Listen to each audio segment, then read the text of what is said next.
Hey everybody, how you doing? Welcome to the beginning of week 3 of our collective isolation experience. This is day 14 of this blog, so 2 solid weeks now we've been doing this. Thank you all for bearing with me. I hope you're all doing really good. We have some ground to cover, interesting ground to cover today. Uma and I took a long walk this morning through the neighborhood. This whole New Hampshire stuffed bear hunt thing seems to really be taking off. We found 14 bears in windows today. 14 bears just in, a little 1.5 2-mile walk in our neighborhood. And there's also a rainbow challenge that is going around where kids are making rainbows, drawing pictures of rainbows, and you put the rainbow in the windows. And this is awesome. This is a great way for us to, cover the same ground that you're covering in your neighborhood, to try a little something new, to keep your spirits up. I think it's probably the biggest thing of them all is like a morale booster. It gives you something to do, gives you something to look for. And it occurred to me, there's this article that I read a couple of days ago. It came out in the, where did it come out? In the Journal of Higher Education? The Chronicle of Higher Education, I'm sorry. By a professor, political science professor out of the University of Toronto, Asha Ahmad. Her name is Ahmad. Talking about something that was really interesting, sort of almost an academic's take on mindfulness, right? Which is something we've been talking about a lot in these videos, and something that I'm trying to do. But specifically, she sort of zeroes in on sort of productivity pressure, right? Productivity pressure, and studies aside, so school studies aside, we're all getting buffeted, by the scramble for productivity, right? That, like, we have all this time on our hands now, and we're at home, so we're going to read all of those books that we've always wanted to read, or we're going to use the heck out of that treadmill that we've been ignoring, or we're going to learn how to cook, or we're going to, whatever. We're going to better ourselves during this isolation period. And doing all, and her argument has been, no, don't give in to this pressure, because the pressure begs a very simple question, which is, when will this be over? Right? And that's the question that everyone is asking. When will this be over? How much ink has been spilled in the past week about trying to answer that question? When can we get back to normal? And the answer to that question, I think, is pretty obvious and difficult, which is never. We're not going back to normal, folks. Global catastrophes change the world. National catastrophes change the country. And when we get to the other side of this, wherever that other side is, we're going to be different. Things are going to be different. And that's not, whether different for the good or whether different for the bad, who knows? But different. Things are not going back to normal, folks. So I'm going to, I'll link the article on my Facebook page. I'll link the article because it's an interesting one. And she talks about, focusing on the now, which is what I've been talking about. The best ways. There's the other Facebook challenge that's going around, right? Post the picture of some beautiful landscape, some beautiful place that you've been, and I've been trying to sort of avoid these nostalgic looks backs, because I've been trying to be here right now, trying to deal with now, and and again, looking at how things used to be, suggests that things are going to go back to that, and they're not. At the same time, we have no idea, when we're going to come out of this, how we're going to look when we come out of this.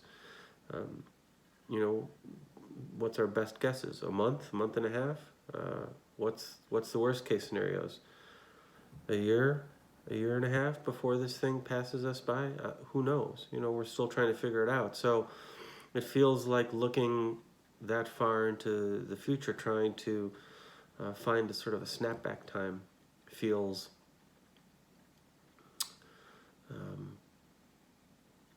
impossible to do as well. So what do we have left? We have now left. We have this left. And we're all anxious, we all have anxiety. There's a lot of anger out there. You've all seen it in the social media world, and a lot of uncertainty. And in the middle of all of that, the idea of trying to, learn a new skill, or, read that pile of books,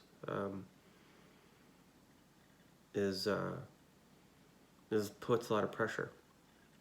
Sort of puts a lot of mental and spiritual pressure on you during a time when you don't need that pressure, probably. I'm not saying don't read or whatever, but so she suggests, the article suggests 3 things in dealing with the now, and it's sort of an academic's way of talking about mindfulness. It's very much, the type of stuff that any Zen philosopher would talk to you about. Number 1, security, right? That's the first thing. Make sure your home is secure, and your circle, your trust circle is secure, and you have enough supplies. And if there's anybody in your household, any loved ones who are considered essential and are still working, make sure that their needs are secure. And once you feel secure at it and your base, once you've created a base, that's the first sort of level of security. And then you have to, number 2 is a mental shift, right? You have to be able to remember, you have to be able to work within the confines of this new reality that you're going to be dealing with, and to begin to be comfortable with it. Human beings are incredibly good at adapting, but the first step is to understand that we're not going back, that it's going to be different. And once you understand that, then you can deal with it better, right? And then number 3 is embrace the new normal. And we've been talking about the new normal all the time. It seems today, it seems in this world that every day is a new normal, right? So like guys like Ram Dass would say, surrender to the new normal, surrender to your situation, and once there's strength in that. So she goes into a lot of details, and I'm not going to talk at great length about it. I just want you to I'd love for you to read it and to tell me what you think, and tell me what you're doing to sort of embrace this new normal, and I hope you're all feeling secure. My shout out today and my poem today is from the same person. And probably a lot of you know her, Linda Feinberg. She is a good friend of ours. Her and her hubby Joe, her husband Joe, is a writer as well. And they used to live not too far from us. They're from Manchester, and they have moved to Utah. Please forgive me, Linda, if I got that wrong. Utah, right? Yeah, Utah. And she's a fantastic painter. She's a poet. And the reason that I wanted to read her poem today is because it's about bears, right? That's sort of been our theme these past few days. And she sent me this poem that she wrote apparently a while ago, that I really like. She didn't send it a while ago. She wrote it a while ago, and she sent this poem, and it's a good one, and it's called "My Office Teddy Bear," and that's what I'm going to read for you today. So here is Linda Feinberg, "My Office Teddy Bear." Here we go. Oh, excuse me. One moment, please.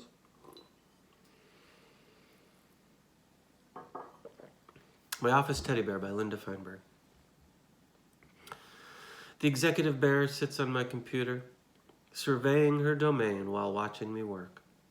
Her briefcase lost in years past, but her business skirt, vest, and bow tie still show off her professional manner. She watches the dog running from window to window, focused on the squirrels and robins outside. Silly dog, all excited about something she'll never have. Bear sees the customers come in and out, fussing over the dog, never paying attention to her. She has no voice to say, "Look at me, play with me, I'm pretty too." Then I take her down, adjust her ribbon and collar, dust off her fur, and let her know that being a quiet person is okay too. Being a quiet person is okay too. I like that last line a lot. Because it, again, it seems, right, we read whatever we want into poetry. That's the whole point of poetry, is that it becomes ours. And we've all been dealing with having to be quieter people, haven't we? And that's okay. That's good. So that's it for today. I hope you're liking these. As always, please subscribe if you like this. The subscribers get this video. YouTube subscribers will get this video a couple hours prior to when I usually post it on my social media in the evening. And also go and visit all of the people and the poets and the artists that I've been talking about, including Linda, whose writer site and her art site is going to be posted down here in the About section, along with all of mine. And give them some love. We all need some art and poetry in these times. So I hope you enjoy them. So that's it for today. Oh, geez, I didn't even mention the date earlier on. Today is Monday, March 30th, 2020. That's it for Monday, March 30th, 2020. Stay close, but far. Check in on the people that you love, because we are all in this together. Wash your hands, and we will be back at it in the morning. Take it easy, everybody.